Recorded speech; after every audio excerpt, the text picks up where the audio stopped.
السلام علیکم. عزتمنو د پیسو د پاره کمی اداکار داسې غلط کارونو ته لاس واچول او لندن ته د پاکستان نه وتښتېدل او اوس په لندن کې دا بې حیايي او بې شرمۍ کارونه کوي. عزتمنو د دې ویډیو نه مخکې زه ته دا یادګیرونه وکړم که تاسو که چېرته زموږ په دې چینل کې نوي وئ حتما دسه زموږ همدا چینل دسه سبسکرایب کړئ چې ورسره د ډالۍ نشان ووایي چې ښایي یوه نوې معلوماتي ویډیو تاسو ته په اسانۍ باندې دروي. عزتمنو دا خو ټوله نړۍ کې دا ډېر مشهور دی چې یعنې پښتانه په ټوله نړۍ کې یو نوم او شان دی ځکه چې دا پښتانه نه د چا نه یریږي او نه د چا نه یاره کوي. عزتمنو دغه شانتې د پښتانه په نام باندې د پښتنو په نوم باندې یو څو اداکارې پیدا شوي دي او د پښتنو نومونه یې په شرمونو او شرمو منم چې پښتانه وي خو کارونه د پښتنو نه کوي ځکه چې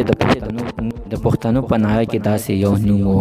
خو عزتمنو نن سبا داسې بې پښتني راوتي دي یعنې چې ټول پښتانه یې په شرمونو وشرمول او د پښتنو په نوم کې یعنې څه بل نه خو ځکه چې عزتمنو دا د پیسو دپاره دوی پښتانه دغه پښتني اداکار هر یو کار ته لاس واچولو. په دې کې نمبر 1 ده یعنې نازي اقبال د پیسو دپاره پاکستان پرېښودلو او لاړل لندن ته چې لندن ته لاړ لومبنۍ پرنس کانفرنس یعنې دا وکړو یعنې لومبنۍ لوی ویډیو باندې چې راغلی نو لومبنۍ خبره یعنې دا پاکستان یعنې صحیح ملک نه دی ولې چې هلته کې اداکارو ته یعنې صحیح سکیورټي نشي ورکړی دی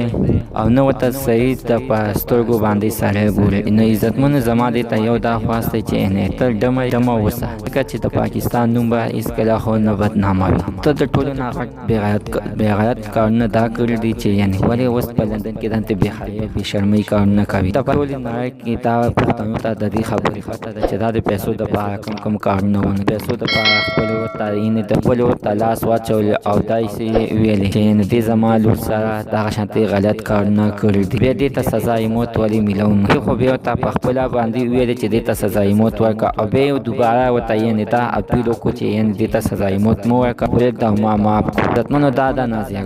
اقبال د پښتنو نوم په شرمونو وشرموه اوس دا په لندن کې دغه شانتې په یوه چاکله کې کار کوي او اوس خلک تېنه فلمونه غلط فلمونه تېنه سازوي او